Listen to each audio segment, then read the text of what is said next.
Miss Marple and the Silent Echo at St. Mary Mead. Chapter 1. A Village Afternoon. The village of St. Mary Mead lay, as it always had, in a quiet bowl of green hills and winding lanes. Its cottages, with their sloping thatched roofs and brightly painted doors, seemed to bask in the late summer sunlight. Bees drifted lazily from flower to flower. Children played hopscotch on the cobbled lane, and the bell from St. Mary's Church marked the hour with reassuring regularity. It was, to all appearances, a village untouched by haste, corruption, or tragedy. Appearances, Miss Jane Marple often said, were very often the neatest disguise for the most troublesome truths. From her seat near the window, Miss Marple's knitting needles clicked steadily, though her eyes, sharp and blue, were not on her yarn but rather on the comings and goings along the high street. The butcher's boy was late with his delivery again. Mrs. Linton's maid appeared flustered, running out of the shop with a parcel under her arm, and Colonel Faraday lingered rather too long in conversation with the vicar's wife. A small thing here, a subtle slip there. Life, Miss Marple knew, always betrayed itself in its smallest details. That afternoon, the women of the village were to gather at the vicarage garden for tea, and Miss Marple, though outwardly modest about her social importance, was considered indispensable at such gatherings. She knew how to pour tea with gentility, how to recall names, and, most importantly, how to listen. By 3:30, she made her way down the lane, her straw hat tied with a pale blue ribbon and her basket neatly swung at her side. The vicarage garden was in bloom, roses and hollyhocks nodding gently in the breeze, and Mrs. Clement, the vicar's wife, welcomed her with an embrace. "Jane, my dear, you are just in time. Mrs. Price Ridley insists we must discuss the arrangements for the harvest fair." Miss Marple smiled and accepted her cup of tea. The ladies' talk was lively, about new curtains, the scandalous length of skirts worn by a visitor from London, and the troubles of Mr. Jerome, who had fallen into debt again. But beneath the polite laughter and gossip, a faint tension pricked at the air. Miss Marple, who was very good at noticing things not said, felt it immediately. And then, just as Mrs. Price Ridley was declaring that the fair should be organized differently this year, the sound came. It was faint at first, a distant metallic echo, like a door slamming shut or perhaps a heavy object striking the floor. The chatter paused. The ladies glanced at one another. "What was that?" asked Mrs. Clement, frowning.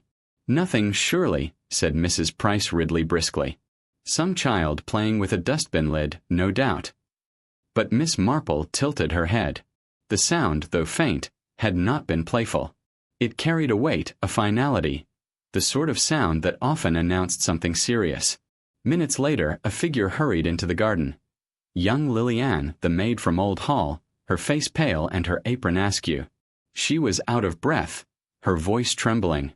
"Begging your pardon, ma'am," she gasped, looking first at Mrs. Clement, then at Miss Marple.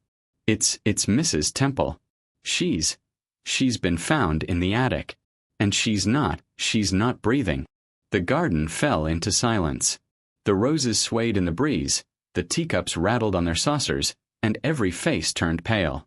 Miss Marple alone remained composed, though her knitting needles stilled. "An attic, you say?"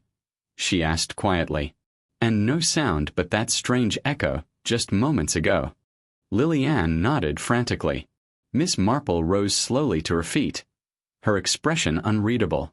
"Well," she said in her calm, measured voice, "I suppose we had better see." Chapter 2. The Body in the Attic. The walk to Old Hall was short but strangely solemn. The vicar's wife led the way with nervous energy, while the other ladies followed in anxious clusters. Lily Ann hurried ahead, wringing her hands. Miss Marple came last, her step steady, her eyes thoughtful. Old Hall stood at the edge of St. Mary Mead, its stone walls weathered by centuries and its windows shuttered against the glare of the afternoon sun. It had once been a grand house, though now it seemed too large for its present occupants, Mrs. Temple, a widowed gentlewoman of some means, and her 2 servants. The front door stood ajar. Inside, the air felt heavy, stale with disuse, though faintly perfumed by lavender sachets tucked in corners. The group moved hesitantly through the hall, their footsteps echoing on the flagstone floor. "It's dreadful," whispered Mrs. Clement, clutching her rosary beads. "Poor Mrs. Temple. Why on earth would she be in the attic?" People often put away old things there, murmured Miss Marple, almost to herself, though it is a curious place to end one's life. They climbed the narrow staircase, the air growing warmer as they rose. At the landing, Lillian stopped, her face white. "She's in there," she said, pointing to a low wooden door with an iron latch. The vicar, who had been summoned by a hurried messenger, stepped forward to open it. The hinges groaned, and a stale rush of air swept out. The attic was dim, lit only by a small window under the eaves. Dust floated in the beams of sunlight, and the room smelled of mothballs, old wood, and something else, something sharp and metallic. On the floor, half reclining against a trunk, lay Mrs. Temple. Her silver hair had come loose from its neat bun, her pale hands limp at her sides. Her eyes stared upward, wide and glassy. A thin line of blood marked her temple, and beside her lay an overturned candlestick, its brass polished to a dull sheen. A murmur of horror rose among the ladies. "Dead, poor soul," the vicar said solemnly, bending over her. Miss Marple did not rush forward. She stood in the doorway, her hands folded neatly on her handbag, her eyes moving with quiet precision around the room. The trunk beside Mrs. Temple was partly open, filled with old clothing and faded letters. A shawl trailed from it, and on the floor nearby, a broken teacup lay in pieces. Lillian sobbed into her apron. "I only went down for a moment, miss. She said she'd just look for her husband's papers. And then. "Hush, child," Miss Marple said gently. "No need to distress yourself further." The sound of hurried boots on the stair announced Inspector Graves, the local police inspector, a thick-set man with a ruddy face. He pushed his way in, brusque but not unkind. "Well, what's all this?" "A tragedy, I see. Everyone out, if you please. This is police business now." The ladies retreated reluctantly. Miss Marple, however, remained a moment longer, her sharp eyes lingering on the candlestick, the position of Mrs. Temple's hands, and the faint scuff mark on the attic floorboards. Inspector Graves frowned at her. "Miss Marple, you know I respect you, but I'll handle this. Clear accident. She fell against the trunk, struck her head. Sad business, but simple enough." "Perhaps," Miss Marple said softly, "though accidents rarely carry echoes quite so chilling." The inspector gave her a puzzled look, but she only inclined her head politely and allowed herself to be led out. Outside, the sun still shone brightly as though nothing had changed. But St. Mary Mead was no longer the same. A shadow had entered its heart, and Miss Marple knew, with that deep certainty that rarely failed her, that Mrs. Temple's death was no accident. Somewhere in the village, hidden behind polite smiles and whispered gossip, was the truth. And the truth, Miss Marple thought, had a way of making itself known. Chapter 3: Murmurs in the Village.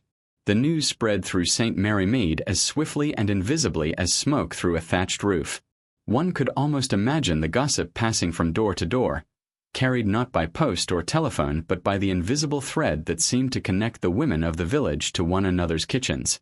By the time the church bell struck 11 the morning after Mrs. Temple's body was found, everyone knew, or thought they knew, how she had died. At the grocer's, Mrs. Price Lewis was heard telling Mrs. Bartlett that Mrs. Temple had tripped over a loose floorboard in the attic while looking for a trunk.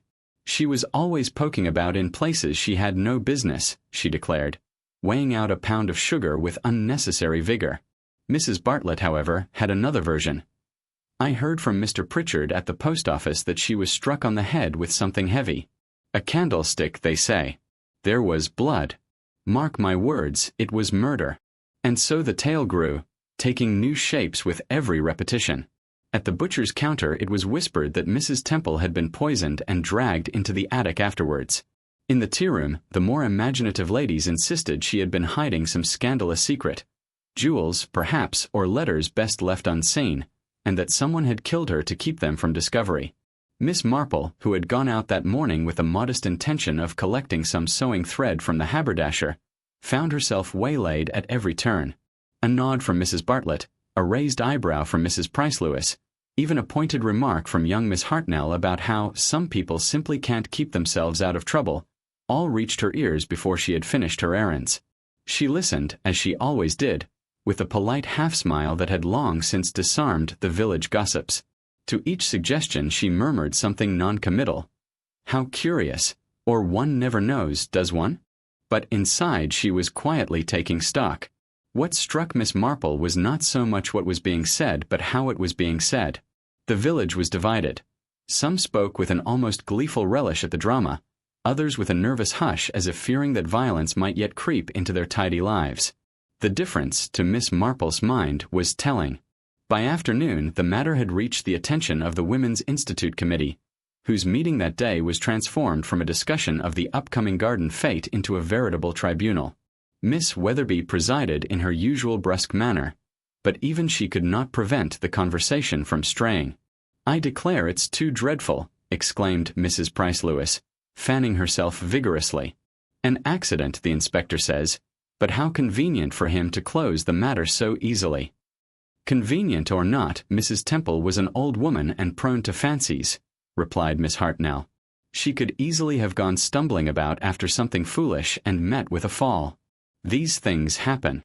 Miss Cram, the schoolteacher, cleared her throat and spoke in her clipped, precise voice. "Be that as it may, I observed only last week that she was engaged in some heated conversation with that handyman fellow. What's his name? Edwards, I believe. They were in the lane, and she was quite agitated." There was a chorus of murmurs at this revelation, and Miss Marple, who sat quietly knitting at the end of the table, did not miss the flicker of satisfaction in Miss Cram's expression. People did so enjoy being the source of new information. "Edwards, yes," said Mrs. Bartlett, seizing upon the name. "I heard he was doing repairs at the old hall. If he was the last to see her alive, oughtn't the inspector to be looking into him?" Miss Marple's needles clicked softly. She had observed Mr. Edwards herself on more than one occasion. A strong, rather sullen man in his 30s, he was not much inclined to conversation and had the air of someone perpetually put upon. It would be easy, she reflected, for the villagers to cast suspicion upon such a figure. Easy, and perhaps too obvious. That evening, as twilight descended upon St. Mary Mead, Miss Marple took her customary place by the sitting-room window, her knitting set aside in favor of quiet reflection. She looked out upon the village street, where lamps were being lit one by one and shadows gathered beneath the hedgerows.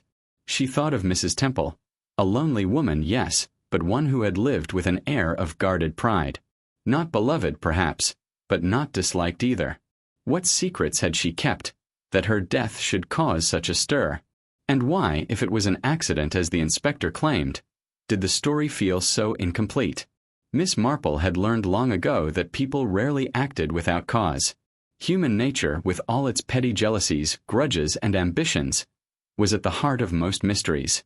A fall in the attic might have been an accident, but it might equally have been arranged. And so, while the rest of the village satisfied itself with whispers and speculation, Miss Marple began to listen more carefully, to observe with that quiet patience of hers. For in the murmurs of the village, she knew, lay the first faint echoes of the truth. Chapter 4. The Obvious Suspect. The following morning dawned bright and crisp, the sort of autumn day that might, under other circumstances, have inspired thoughts of bramble-picking or a walk across the meadows. But in St. Mary Mead, no one spoke of the weather. Instead, they spoke of Inspector Graves' latest action, the questioning of Mr. Edwards, the handyman. Mr. Edwards had been seen walking into the village at 9:30, summoned, so it was said, to the police station. By 10:30 the butcher knew it, and by 11 o'clock Mrs. Price-Lewis had already informed 3 customers that he was the murderer without a shadow of a doubt. "He's a surly one, always was," she said, arranging chops on their tray with unnecessary force. "And they say Mrs. Temple had words with him about her roof. He'd been overcharging her, no doubt, and when she found out, well." Miss Marple, who had arrived to purchase a modest piece of lamb for her supper, listened with her usual expression of mild interest. She had known men like Mr. Edwards before, men with heavy boots, rough hands, and little patience for idle chatter. They often bore grudges, but they were seldom subtle. "Perhaps," Miss Marple ventured gently, "it might be as simple as a quarrel over work left unfinished?" Mrs. Price-Lewis gave her a sharp look. "Quarrels don't end with women dead in attics, Miss Marple. Mark my words, that man's temper will have got the better of him." At the same hour, Inspector Graves was indeed seated opposite Mr. Edwards in the modest police office at the edge of the village. The inspector was a solid man with a ruddy complexion and a no-nonsense manner. He had little patience for village chatter, but he was aware that gossip often ran ahead of fact, and sometimes, just sometimes, it pointed the way to the truth. "Now then, Edwards," he said, leaning forward across the desk. "It said you were working at Mrs. Temple's cottage the day before her death. What have you to say to that?" "I was there," Edwards admitted, his voice low and sullen. "She wanted the tiles on her roof patched. Said the rain was coming in. I told her it'd cost a fair bit, more than she reckoned." "And did she agree?" Edwards shifted uncomfortably in his chair. "She weren't happy, I'll say that. Accused me of padding the bill. I told her plain I don't work for charity. We had words, but that's all." Graves studied him keenly. "And the following day, did you see her?" "No. I was mending a fence at Mr. Archer's farm. You can ask him yourself."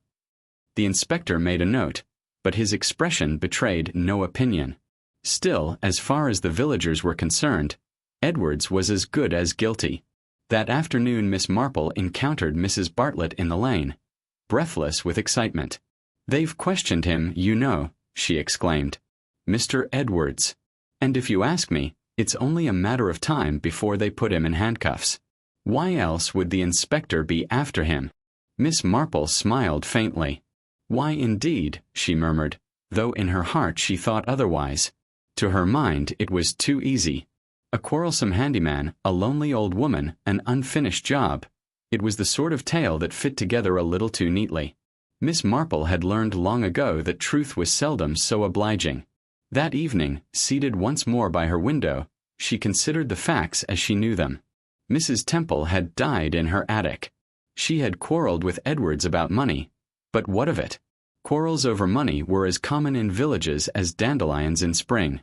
And then there was the curious remark from Miss Cram at the Women's Institute, that Mrs. Temple had seemed agitated. Miss Marple knew well the difference between ordinary vexation and genuine fear. If Mrs. Temple had been fearful, then it was not merely a matter of roofing tiles. Something else had been troubling her. Something she might have confided, or something she had discovered. Her needles clicked rhythmically in the quiet as she pondered. Edwards might be the obvious suspect, but Miss Marple, in her gentle, persistent way, resolved not to be distracted by the obvious. Human nature was far more complex, and she, more than anyone, knew that the truth often lay hidden beneath layers of gossip and supposition. Somewhere in the chatter of St. Mary Mead, the real clue waited to be noticed. And she would notice it. Chapter 5: Secrets in the Attic. The coroner's inquest had been set for Thursday, and the entire village buzzed with anticipation. St. Mary Mead had never been short of subjects for gossip, but a death shrouded in secrecy provided endless fuel. The butcher speculated openly, the vicar shook his head gravely, and the ladies of the Women's Institute traded whispers behind their hymn sheets. But none were so curious as Miss Marple herself, who, under the guise of offering help, had asked Inspector Graves whether she might have a quiet look at the attic where poor Mrs. Temple had been found. Graves, who had learned not to underestimate the old lady, reluctantly agreed, provided she did not touch anything. So it was that, on a gray and wind-swept afternoon, Miss Marple climbed the narrow staircase of Ivy Cottage, her steps light despite her years. The attic smelled of dust and neglect, with slanting beams and a single small window that let in a dreary light. The furniture was sparse, a chest, a faded chair, and an old trunk pushed against the wall. Miss Marple stood very still. She was not a woman of melodramatic sensibilities, yet she felt the air carried a certain weight. Not merely the stillness of a seldom used room, but something more unsettling. She adjusted her spectacles and peered carefully about. On the trunk lay a scattering of papers, household accounts mostly, though one seemed to bear the edges of an envelope torn hastily open. Miss Marple bent nearer. The letter was unsigned, but the scrawled words leapt out at her. "If you speak, you will regret it." Her eyes narrowed. Here was no matter of roofing tiles. A sound behind her made her glance back. Inspector Graves had followed her up, his expression cautious. "You see, Miss Marple, Why I think Edwards may have had more than words with her. Miss Marple held the note delicately by its edge. Perhaps, she said, but Edwards does not strike me as a man given to written threats. He would be more direct. A fist on a table, a shouted word. This, she tapped the paper gently. This is another kind of menace. Graves frowned. You think she was being blackmailed? Possibly. Miss Marple's voice was soft yet certain.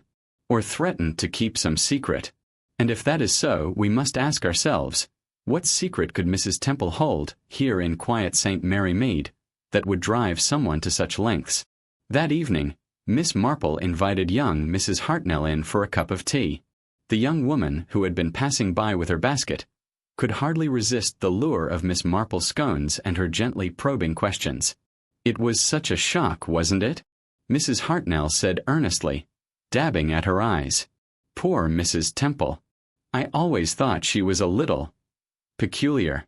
Lived too much in the past, you know. But to end like that. Oh, it makes one shudder. Miss Marple stirred her tea, her manner mild. Peculiar, you say? In what way, my dear? Oh, little things. She never seemed to want company except for her maid, and even then she was dismissive. But I heard she received letters from London. Quite regular, too. Strange, don't you think, for a woman of her age? Miss Marple's eyes twinkled faintly. Yes, strange indeed. Later, alone once more in her sitting room, Miss Marple considered what she had learned. Letters from London. A threatening note in the attic. An obvious suspect in Mr. Edwards. Too obvious by half. She threaded her needle, her hand steady despite the storm of thoughts in her mind. In St. Mary Mead, every soul wore a pleasant mask of normality.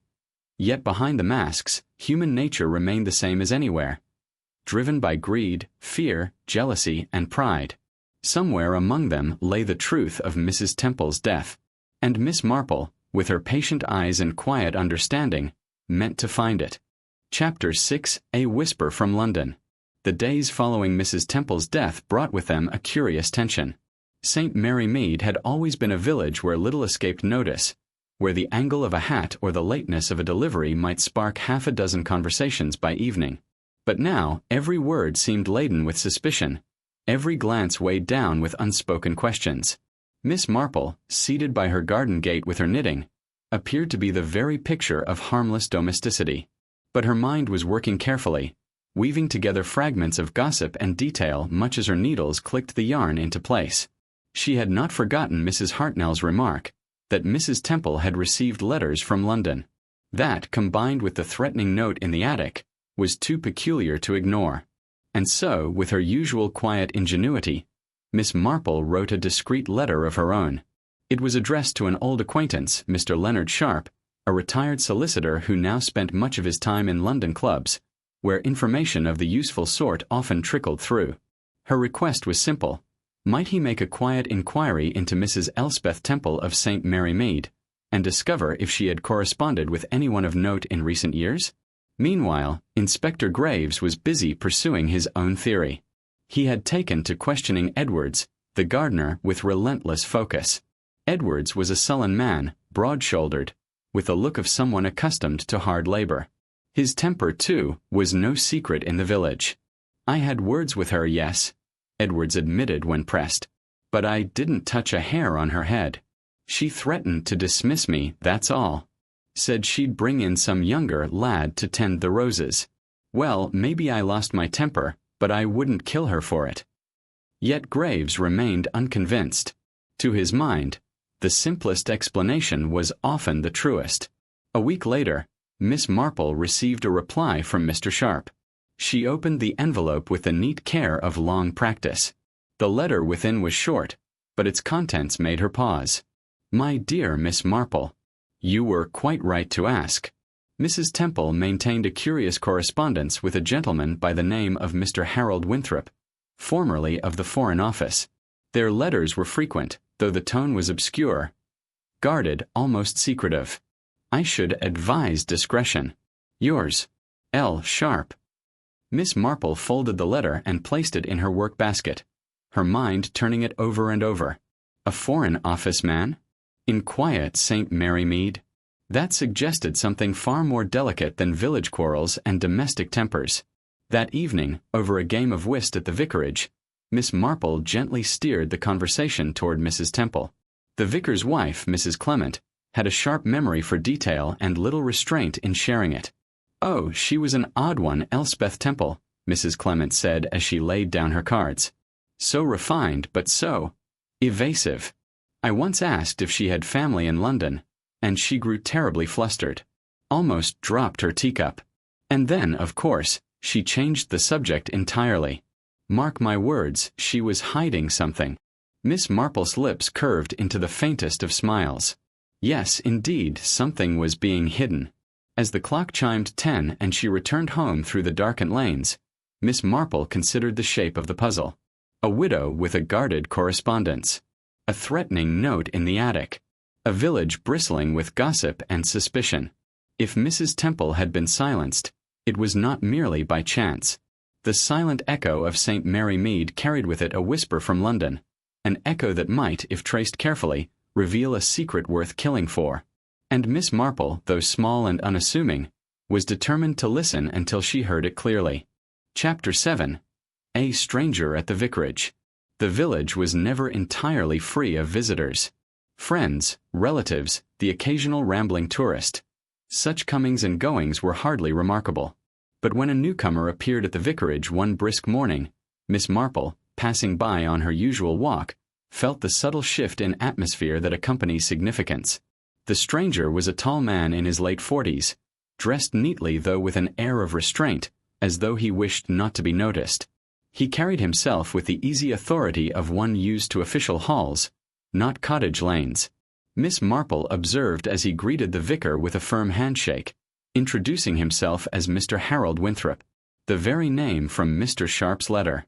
Her knitting needles clicked a fraction faster, though her face betrayed nothing more than mild curiosity. She lingered by the gate, pretending to inspect the roses that climbed over the wall, while her ears, sharp despite her years, caught fragments of conversation. Inside the vicarage, Mr. Winthrop spoke in low tones.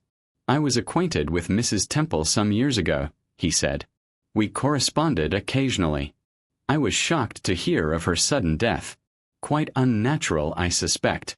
The vicar, caught between pastoral concern and natural curiosity, offered condolences, then asked the question that hovered in every villager's mind. "Did you notice anything in her behavior that might suggest danger?" Winthrop's lips pressed together. She had knowledge, reverend, knowledge of matters that would be best left quiet. But I fear someone believed she might not remain silent. Miss Marple's ears pricked at those words. Knowledge. Silence. A motive hinted at, though not declared. She let her eyes wander over the hedges as if absorbed in botany, but her mind catalogued every syllable. When at last Winthrop left the vicarage, Miss Marple intercepted him with a gentle courtesy. "A dreadful business, Mr. Winthrop, is it not?" she said softly, her blue eyes steady on his.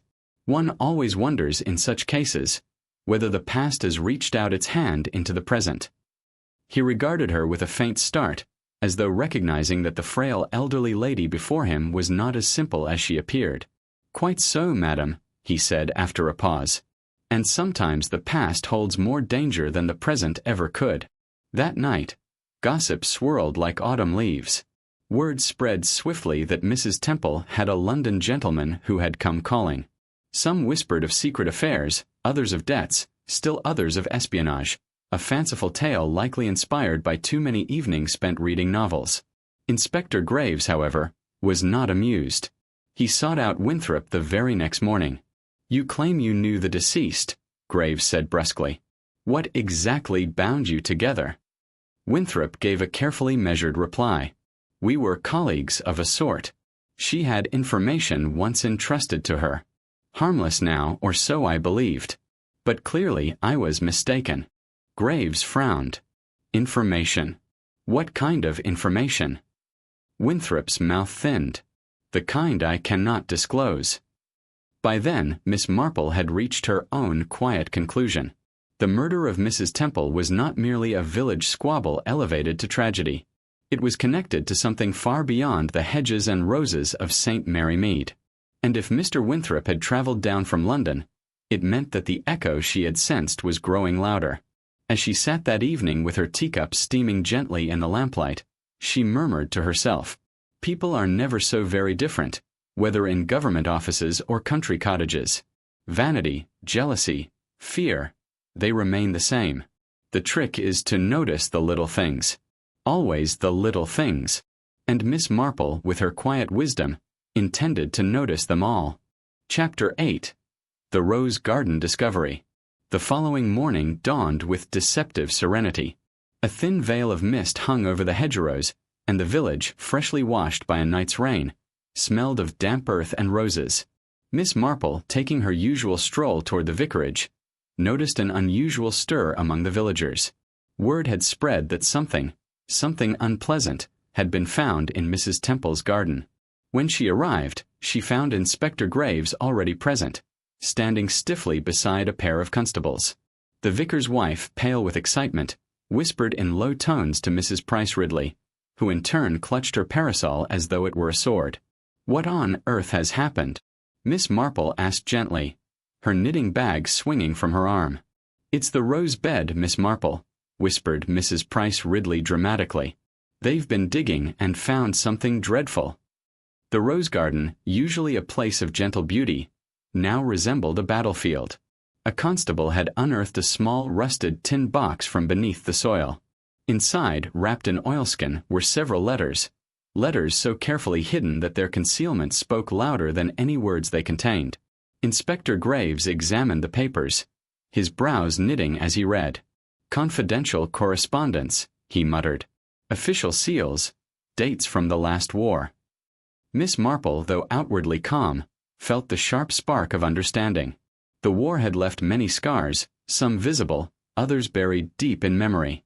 Secrets kept during those years could easily serve as motives for silence. Deadly silence. Among the letters was one particularly striking piece, a message referring to the betrayal of supply routes, coded yet unmistakable in its implication. Whoever possessed this knowledge could ruin reputations, perhaps even destroy lives. The inspector looked grim. So Mrs. Temple wasn't just a widow with a quiet garden. She was custodian of something far bigger. "Custodian or threat," Miss Marple murmured, so softly that only the roses seemed to hear. By afternoon, the discovery was the talk of every household. At the post office, Miss Hartnell declared that Mrs. Temple must have been a spy. At the grocer's, young Mr. Briggs insisted she was blackmailing someone important. Even at the vicarage tea, tongues wagged, each villager eager to link the letters to someone they knew or disliked.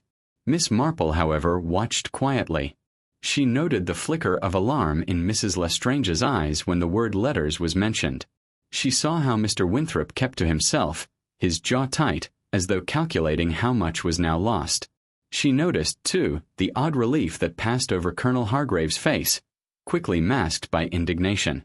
Small details, but in St. Mary Mead, small details were everything. That evening, while the inspector locked the tin box away, Miss Marple sat by her window, gazing out at the quiet lane. The roses, once mere decoration, had become the key to something tangled and dangerous. She thought of Mrs. Temple tending them so carefully, of the hands that had planted beauty over hidden danger. And she thought, too, of the person who had been desperate enough to kill to keep those secrets buried. Miss Marple's needles clicked softly.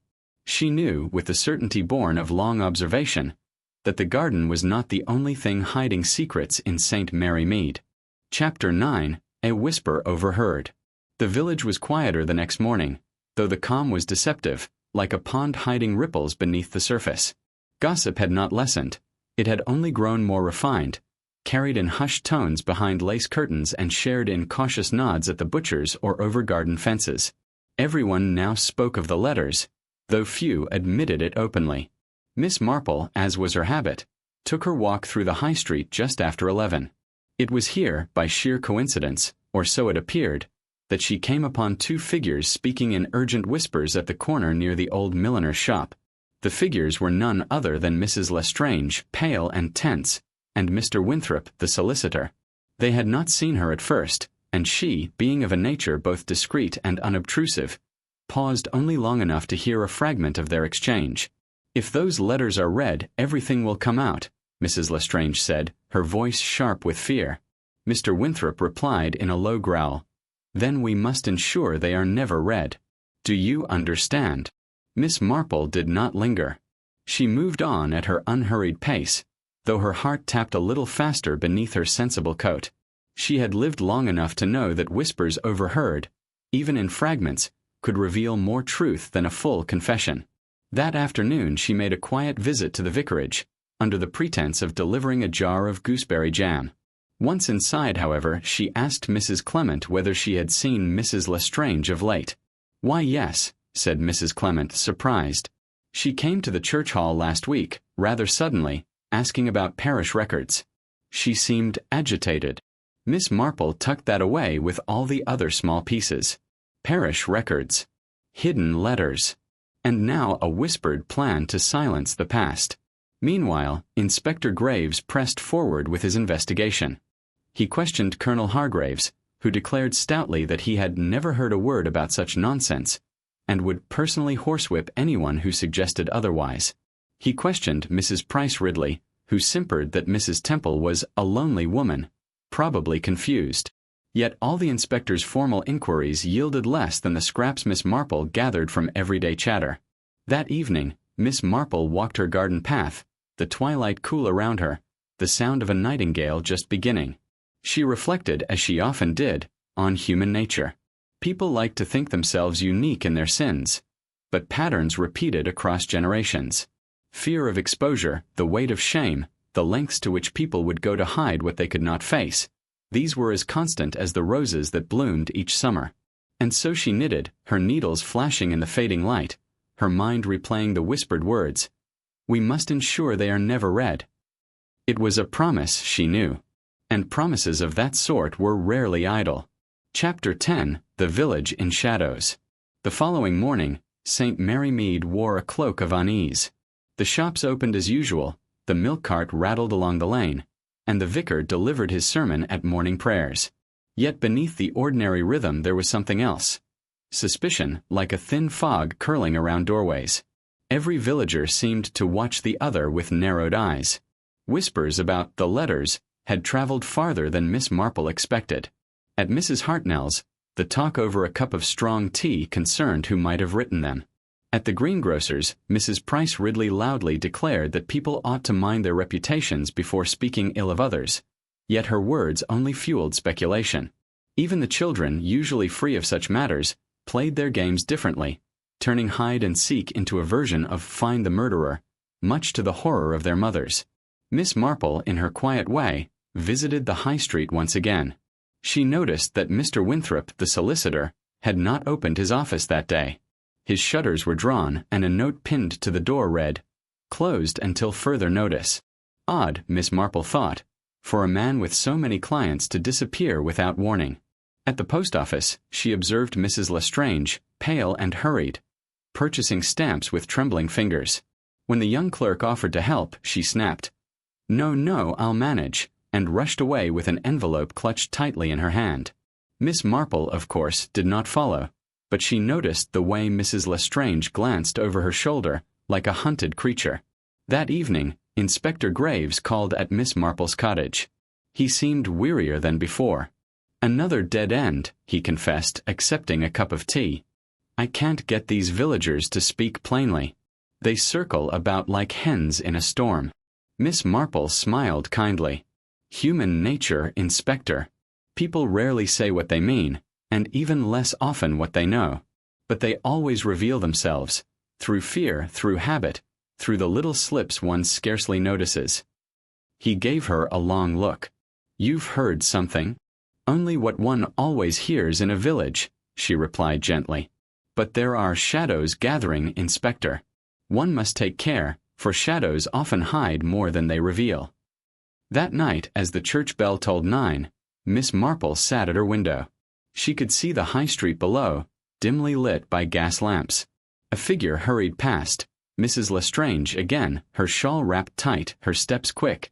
She carried nothing this time, but the way she moved suggested secrecy. Miss Marple set down her knitting. Something was coming, she knew. A revelation or a second crime. In villages like St. Mary Mead, silence did not last forever. Shadows, when pressed, gave way to light. And when they did, all secrets would be forced into the open.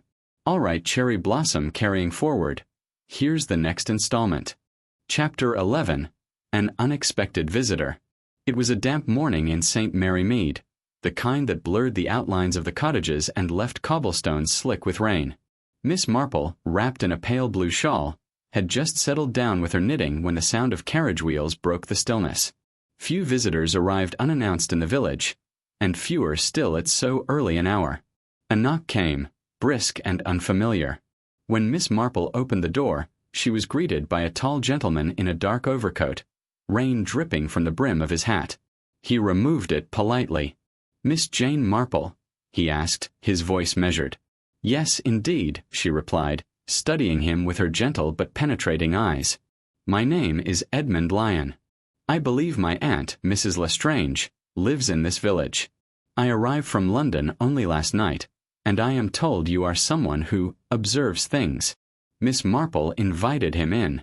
He was younger than she expected, no more than 35, with sharp features and eyes that darted restlessly, as though accustomed to the bustle of city life rather than village calm. "I am concerned for my aunt," he admitted after a moment's hesitation. "She has written strange letters to my mother. Cryptic, fearful things. I thought it best to see her myself, but when I knocked at her cottage, she refused to let me in. She claimed she was unwell. That is not like her." Miss Marple's knitting needles paused. "Your aunt has been unsettled of late," she said softly. "The village has noticed her distress." "Distress?" His eyes narrowed. "What has happened here?" Miss Marple did not answer directly. Instead, she poured tea and allowed the silence to stretch. In that silence, Mr. Lyon grew uneasy. Finally, he leaned forward. "There's more, isn't there? Something has occurred." At last, Miss Marple nodded. "There has been a tragedy. A man was found dead in the woods. And since then, whispers have stirred. Whispers that seem to touch every house in the village, including, I fear, your aunt's." The young man looked stricken. "Good heavens!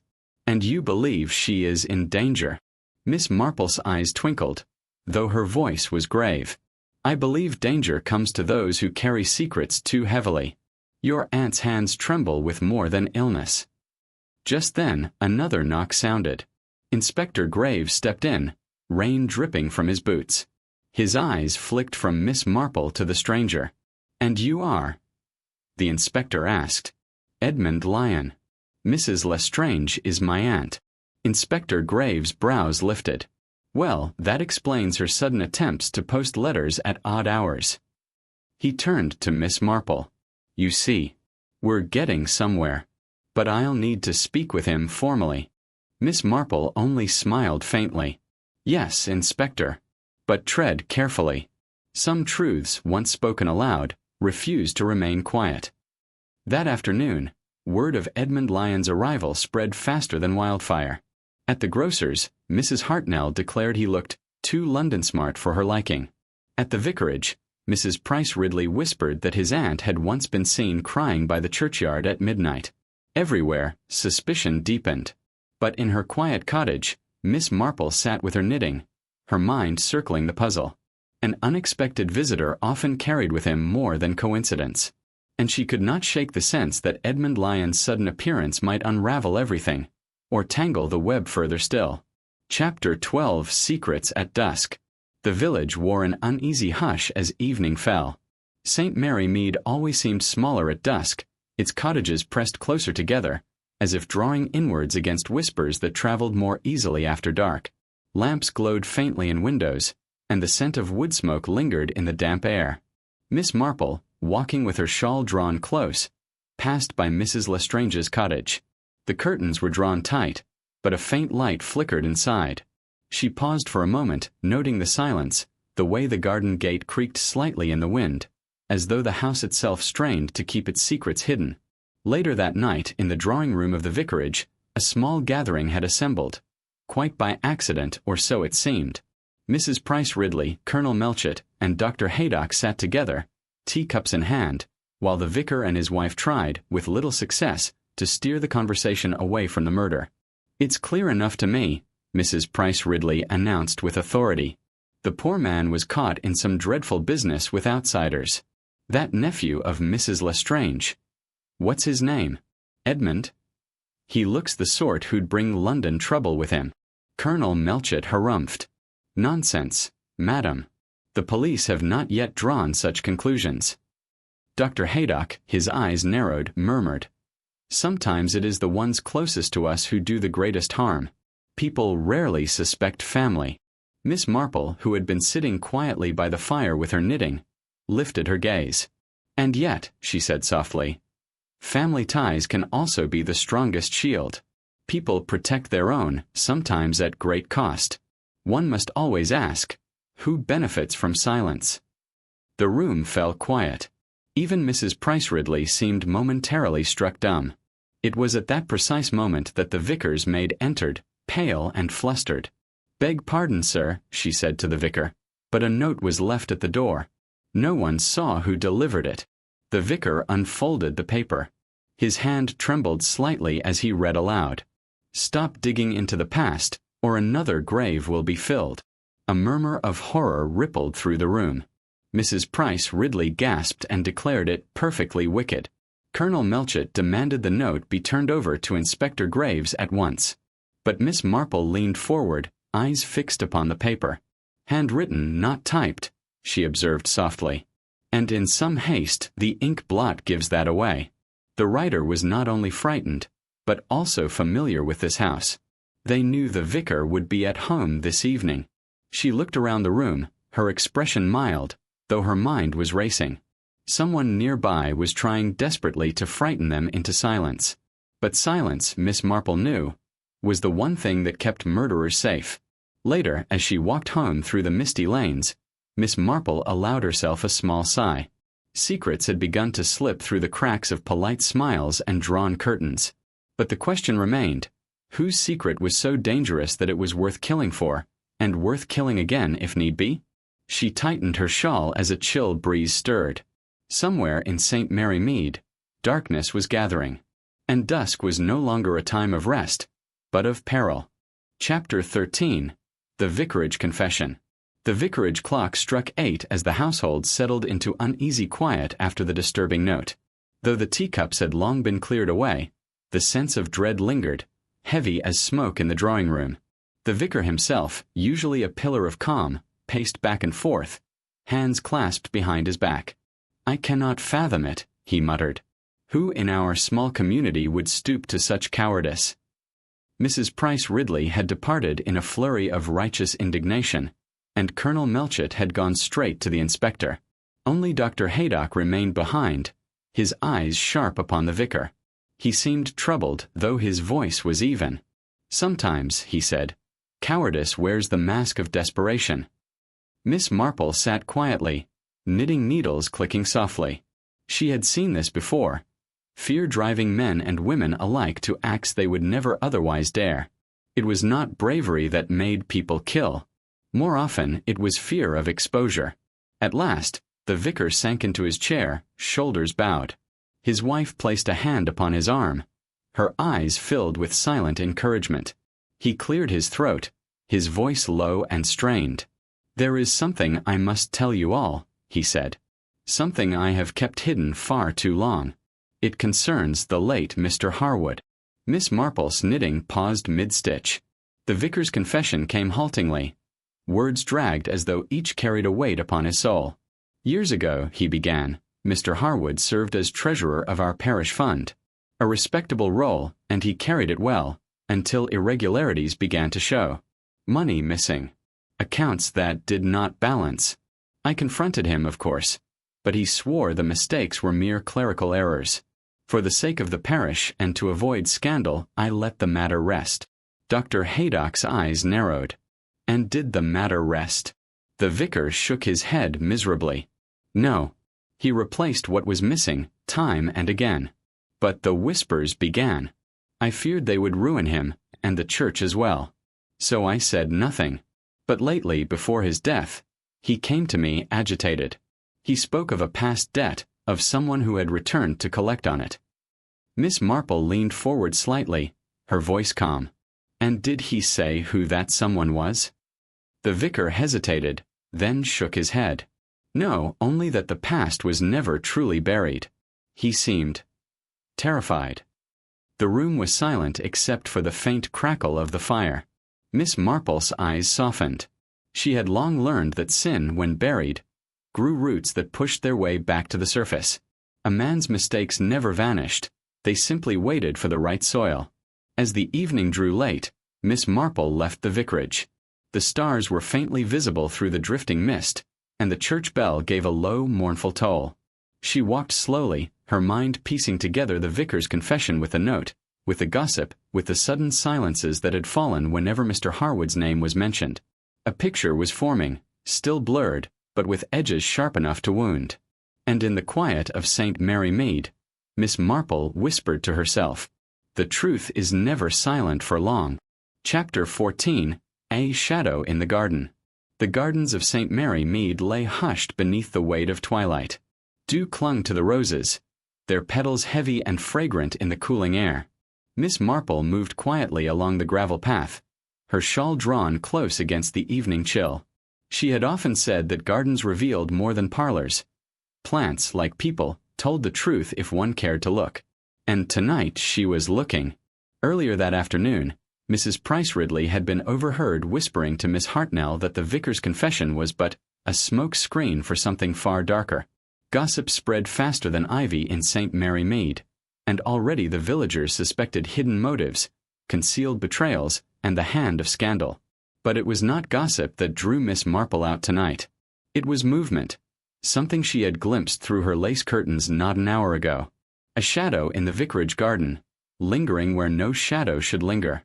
She paused by the hedgerow, eyes fixed upon the faint outline near the tool shed. Someone was there, tall, cloaked in darkness, their figure outlined by the lantern light spilling from a nearby window. Miss Marple held her breath. She was not a woman of nerves, but she was sensible enough to know that killers did not like to be watched. The figure bent low, fumbling with something upon the ground. A faint metallic sound rang out, iron scraping against wood. Then, as suddenly as it had appeared, the figure straightened, cast a furtive glance toward the house, and slipped away into the night. When at last she dared approach, Miss Marple found the soil disturbed.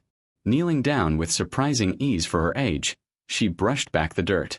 There, half buried, lay a small object glinting in the lantern light. It was a cufflink, gold, ornately engraved, and upon its face was a crest, one Miss Marple had seen before at a dinner long ago, on the sleeve of Colonel Melchett himself. Miss Marple rose slowly, the cufflink cradled in her hand. Her eyes, pale and sharp as glass, narrowed ever so slightly. It was not proof. Not yet. But it was something far more dangerous, a thread. And threads, once pulled, had a habit of unraveling everything. She wrapped the cufflink in her handkerchief and tucked it into her pocket. Above, the moon slid free of the clouds, casting silver light upon the silent garden. Miss Marple turned back toward her cottage, the night pressing close about her. The echo was no longer silent. It was speaking, softly, darkly, insistently. Chapter 15, Colonel Melchett's Alibi. The following morning dawned pale and unsettled, with thin sunlight filtering through a gauze of mist that clung to the hedgerows and chimney-pots of St. Mary Mead. Miss Marple, after a night of very little sleep, sat at her breakfast table with her knitting untouched and her tea gone quite cold. Before her, wrapped neatly in a linen handkerchief, lay the cufflink. Its golden gleam seemed almost indecent in the homely comfort of her little sitting room. She knew what must be done. But timing was everything. By mid-morning she found herself once again at the vicarage, where Inspector Slack had been interviewing witnesses with his customary lack of patience. Colonel Melchett, broad of shoulder and booming of voice, was already there, insisting, rather more loudly than was necessary, that he had nothing to hide. "Really, Inspector," Melchett declared, "I was in Elmsworth on the evening in question. A dinner engagement at the club. Half the county saw me there. It's absurd to suggest otherwise." His words carried the tone of a man used to being obeyed. But Miss Marple, sitting quietly in a corner as though she were merely waiting for the tea tray, observed the twitch of his left hand, the way his gaze skittered from the inspector's eyes. When Slack had stormed off to harangue some poor constable, Miss Marple leaned forward ever so gently. "Colonel," she said in her mildest voice, "do forgive an old woman's curiosity, but I do wonder, did you by any chance misplace a cufflink recently? Such things are so easily lost in a garden, especially at night." The effect was instantaneous.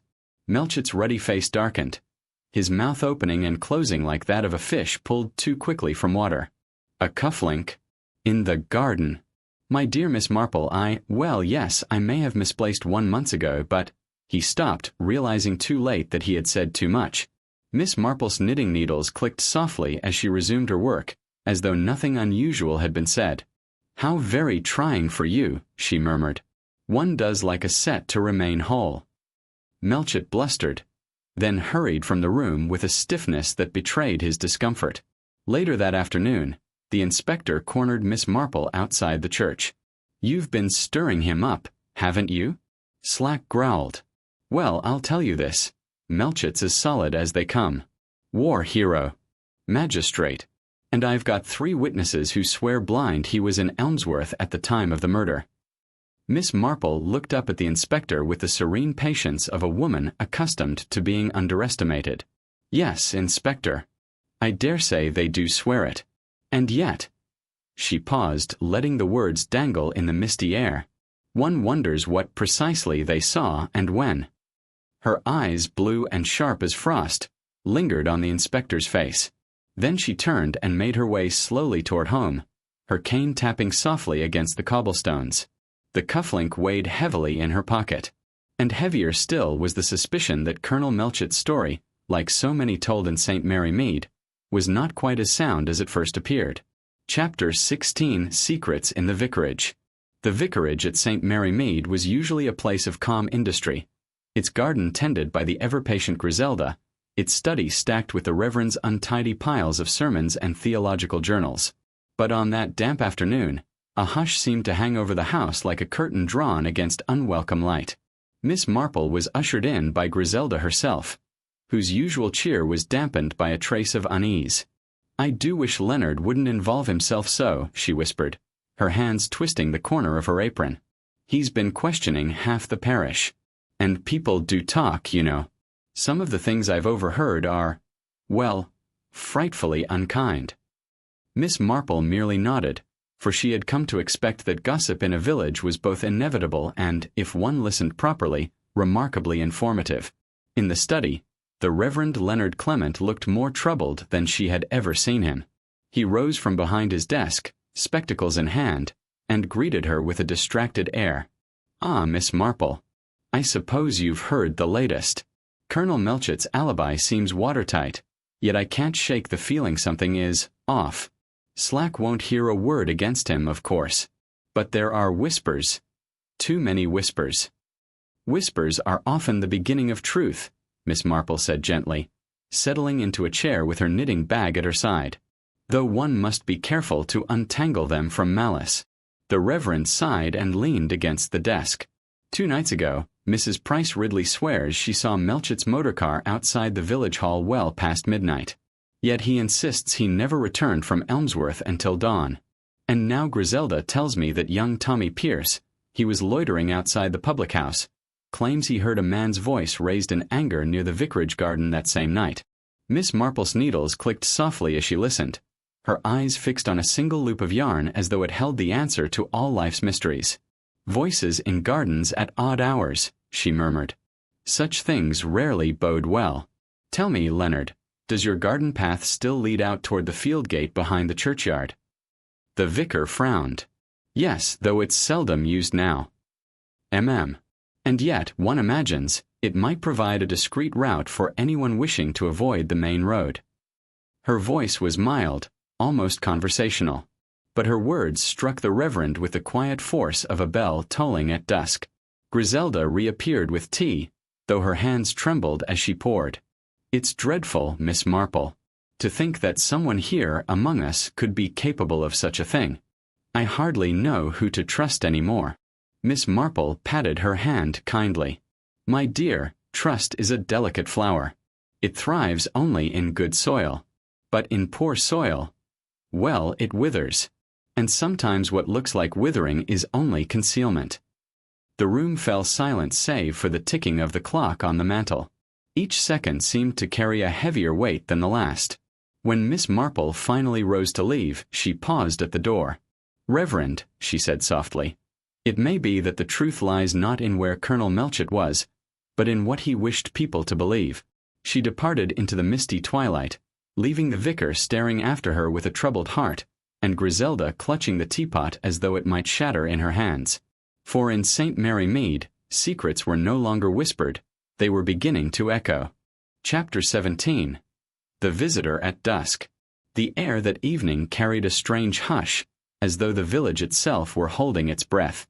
The hedgerows along the lane shimmered faintly with dew, and the faint toll of the church bell drifted through the mist. Miss Marple, sitting quietly by her window with her knitting, felt a sudden prickle at the nape of her neck. She was not a fanciful woman, but she had lived long enough to know when something was about to occur. At 8:30, a shadow appeared at the garden gate. It lingered a moment, hesitant, almost furtive, before advancing up the narrow path. Miss Marple, rising from her chair with deliberate calm, opened the door before the knock could sound. On her doorstep stood young Tommy Pierce, cap in hand, his face pale and anxious. "Begging your pardon, miss," he stammered. I didn't know who else to come to. They'll say I'm making mischief if I tell the police. But I saw Summit last night. Something no one else knows." Miss Marple ushered him inside with gentle firmness, setting him by the fire where the flames soon chased the chill from his cheeks. She gave him a cup of tea, always her first step when coaxing the truth from nervous lips. "There now, Tommy," she said kindly. "Just tell it as it happened. A plain account is always best." The boy swallowed hard. "It were near the churchyard, Mississippi. I'd gone out late, you see. No harm in admitting it now. I was trying to poach a rabbit for my supper. Then I heard voices. 2 men, proper angry they were. I hid by the hedge and listened. One of them, I swear it, was Colonel Melchett. I'd know that voice anywhere. But the other, I couldn't see his face. All I heard was him saying, 'You'll regret it if you cross me again.'" Miss Marple's knitting needles lay silent on her lap. She leaned forward slightly. "And then, Tommy's voice dropped to a whisper. I heard a thud, like summit heavy striking the ground. And after that, silence. For a moment, the room seemed to close in around them, the ticking of the clock loud in the hush. Miss Marple regarded the boy with calm, penetrating eyes. "You did well to tell me, Tommy," she said at last. "But you must be cautious. Sometimes those who overhear things they shouldn't find themselves in danger." The boy shivered, clutching his cap tightly. "You don't think they'll come after me, do you, miss?" "Not if you remain discreet," she assured him. "Leave it with me. And remember, bravery often looks very much like silence." When he had gone, slipping back into the dusk as quietly as he had come, Miss Marple returned to her chair. She took up her knitting, though her hands moved more slowly than usual. A confrontation by the churchyard. A voice raised in threat, a muffled thud. The pieces of the puzzle were shifting again, falling into patterns others could not yet see. Outside, the village lay dark and still. But Miss Marple knew that silence often concealed the loudest truths waiting for someone with patience to hear their echo. Chapter 18. The trap is set. Morning broke damp and gray, the kind of morning that made every roof in St. Mary Mead glisten as if freshly washed. Villagers hurried about with baskets and errands, but their voices were low, their eyes restless. Gossip had grown thicker than fog in the past week. Everyone suspected, but no one dared to say outright what was on their mind. Miss Marple, however, had made up her mind. The pieces were scattered, but the outline of the truth had begun to emerge. She knew the danger now lay not in the absence of clues, but in how one might coax the final confession from the guilty lips that held it. She invited Inspector Craddock to tea. He arrived punctually, polished boots tapping at her doorstep, his expression weary but attentive. "Well, Miss Marple," he said with a sigh as he removed his hat, "I suppose you've something more for me, another thread from this tangle." Miss Marple smiled faintly. "Not a thread, Inspector. A tapestry. But first, you must allow me to arrange a little test." She poured his tea calmly, though her voice carried the quiet edge of certainty. "The killer has been clever, yes, but cleverness cannot disguise human nature. I propose we invite a small gathering this evening at the vicarage. Ostensibly a discussion about the fate arrangements. In truth, it shall be something rather different." Craddock arched an eyebrow. "You mean to smoke the fellow out? But how?" "With words," Miss Marple replied simply, her eyes twinkling above her teacup. "You see, Inspector, guilt is a burden that does not sit lightly. When reminded of the crime, subtly, carefully, our culprit will betray themselves, just as surely as a candle guttering in a draught. All that's required is the right sort of conversation, and a little watchfulness." That evening, the vicarage sitting room glowed warmly with lamplight. The air buzzed with polite chatter, though beneath it ran an undercurrent of tension, like the taut string of a violin. Colonel Melchett, Mrs. Price Ridley, young Sylvia, even the timid Mrs. Larkin, all had been persuaded to attend. Miss Marple sat serenely by the fire, her knitting in hand, looking for all the world like a harmless old lady at a parish tea.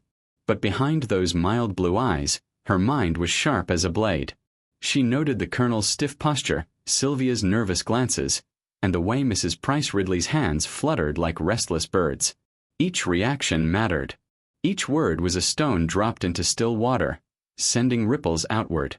At one point, Miss Marple leaned forward, her voice deceptively casual. "So curious, isn't it, how the truth always finds its way out, even when buried deep? Why, I recall once in Little Ambrose a gardener tried to hide his misdeeds, but one small sound gave him away." A silence fell, subtle yet sharp. She did not miss the way one guest stiffened ever so slightly, eyes darting toward the door. It was small, fleeting, but enough. Inspector Craddock, seated in the corner, caught her glance. His jaw tightened. The trap was closing, the net drawing tight. Miss Marple bent once more to her knitting, as though nothing had passed. But inwardly she knew. The moment of revelation was near.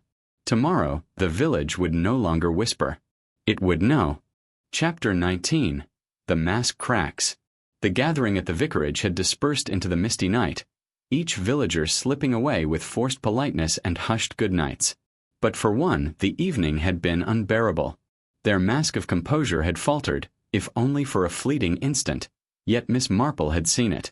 The following morning, the village square hummed with uneasy energy. The grocer spoke of overhearing harsh words. Mrs. Price Ridley claimed to have seen a figure rushing past her gate at an odd hour, and Sylvia looked pale, almost frightened, as though the walls of St. Mary Mead had grown too close. Miss Marple, however, sat quietly by her window with her knitting, the needles clicking softly. To any observer, she appeared lost in domestic peace.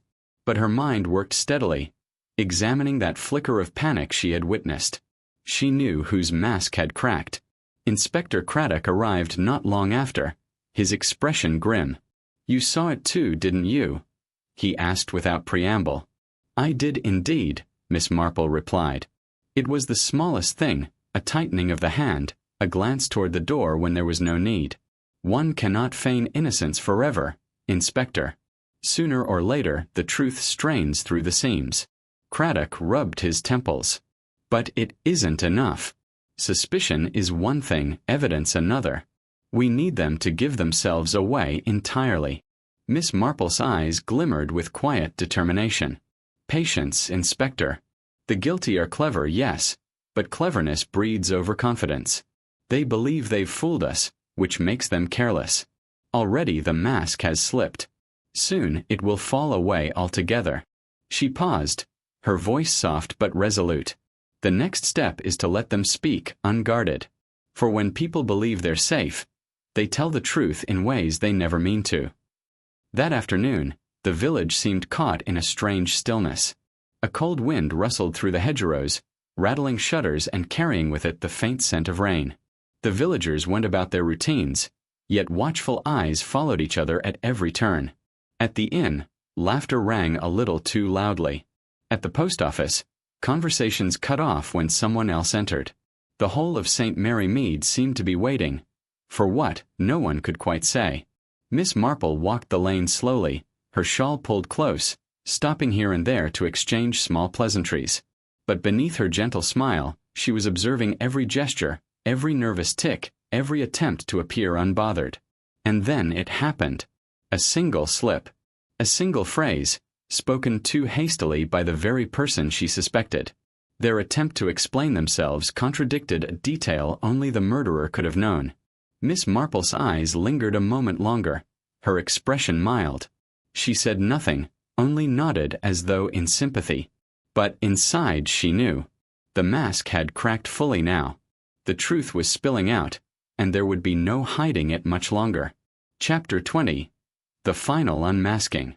The vicarage drawing-room was quiet, almost reverent, as the small group gathered at Miss Marple's request. The lamps cast long shadows across the floral wallpaper, and the heavy curtains muted the sound of the night wind outside. Every villager present felt the tension in the air, like the moment before a storm breaks. Miss Marple sat in her accustomed chair, her knitting resting on her lap. She looked so harmless, so grandmotherly, that one might forget why they were there at all. Yet her eyes, calm, blue, unblinking, held each person in turn. Inspector Craddock stood by the hearth, arms crossed. He had learned to trust Miss Marple's methods, however unusual they seemed. Tonight, he felt the weight of finality pressing in. This would be the end of it. "I must thank you all for coming," Miss Marple began, her voice steady but kind. "It is not easy to gather in such circumstances. But the truth must be spoken, and it is best spoken plainly." No one moved. Sylvia twisted her handkerchief nervously. Mr. Hawthorne avoided everyone's eyes. Mrs. Price Ridley stiffened as though bracing for scandal. Miss Marple continued, her tone deceptively gentle. "We have all been distressed by the terrible murder in our midst. The police have searched for answers. But what struck me most were not the loudest voices, but the smallest details. For it is in the smallest things that human nature reveals itself." She paused, her gaze resting on the guilty party. "And one among us has revealed far more than they realized." The air thickened. Someone drew in a sharp breath. "The slip was subtle," Miss Marple went on. "A remark made at the wrong time, a knowledge one could not have had unless—" She let the words trail off, allowing silence to do the work. The guilty party shifted in their seat, color draining from their face. "You see," Miss Marple said softly, almost with pity, "murder is not committed in isolation. It grows from jealousy, fear, resentment. Things we all understand. But lies cannot cover every crack. And your mask, dear, has broken completely." There was a sudden cry, a half-formed protest. But it was too late. Every face in the room turned toward the culprit, realization dawning. The truth hung heavy, undeniable. Inspector Craddock stepped forward, his voice firm.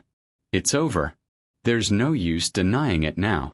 And in that moment, the last of the pretense crumbled. The murderer was unmasked, revealed before the very people they had lived among, trusted by, deceived. Miss Marple folded her hands, her expression sorrowful but resolute. "It is a tragic thing," she said quietly, "when hatred takes root in a human heart. But justice, I'm afraid, cannot be avoided." The silence that followed was profound. St. Mary Mead would never forget the night when masks fell away, and the quiet wisdom of an old woman uncovered the darkest truth.